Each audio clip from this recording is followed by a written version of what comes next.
అయ్యా అయ్యా ఏంటి? కూర్చుని తాగండి అయ్యా. ఎందుకు? చౌరం బాగా చేస్తానయ్యా. ఎవరికి? మీకు బ్రహ్మాండంగా చేస్తానయ్యా. నాకే? తమరికే. అయితే చెయ్యి.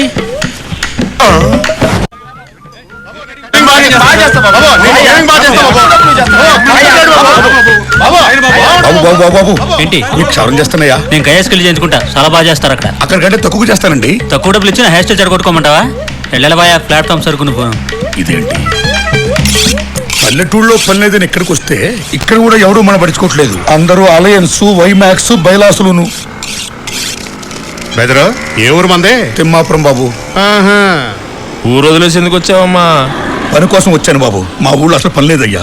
ఏ పని ఉండట్లేదు బాబు. కొన్ని వృత్తులన్నీ నాశనం అయిపోయాయ్యా. అదే ఇక్కడైతే కష్ట పని దొరుకుద్ది, బ్రతకొచ్చు, నా బిడ్డల చదువు ఫీజులు కట్టొచ్చు అని వచ్చానయ్యా. బెదరక లేక బెగ్గింగ్ చేసుకుంటుంటే శేషం వచ్చి స్వీట్ అడిగిందంట. నువ్వు మాకు పోటీయా? మాకే పని లేక ఇక్కడ ఈగలు తోలుకుంటుంటే నువ్వు ఒకడు వచ్చావు దోలపడ్డానికి. అది కాదన్నా. ఏది కాదన్నా? ఆడు తప్పుతోనే మాకు పని లేకుండా పోయింది. ఈ గైస్, ఈ అలయన్స్, ఈ మిర్రర్స్, ఈ వైమాక్స్, వీటి వల్ల మనకి పని లేకుండా పోయింది.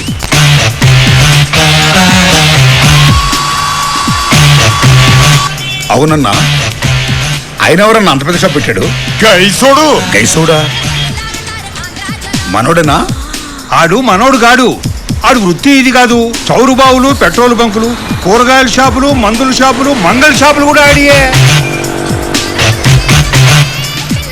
చూడయ్యా, మనలో మనం కుట్టుకోవద్దు. మనందరం ఒక్కటవుదాం. మన వృత్తిని కాపాడుకుందాం. నా మాట వినండి. మాకు లోపల అదే ఉంది, కానీ ఎలా? సంఘం పెడదాం. అఖిల భారత నాయీ బ్రాహ్మణ సంఘం పెడదాం. మన హక్కుల కోసం పోరాటం చేద్దాం. స్వతంత్రం వచ్చి 60 ఏళ్ళైనా సరే మన పేదవాళ్ళకు ఇంకా స్వేచ్ఛ స్వాతంత్ర్యాలు లేకుండా ఇలా బ్రతుకుతున్నాం. అందుకే నిజమైన స్వేచ్ఛ స్వాతంత్ర్యాల కోసం మనందరం కలిసి పోరు శంఖం పూరిద్దాం.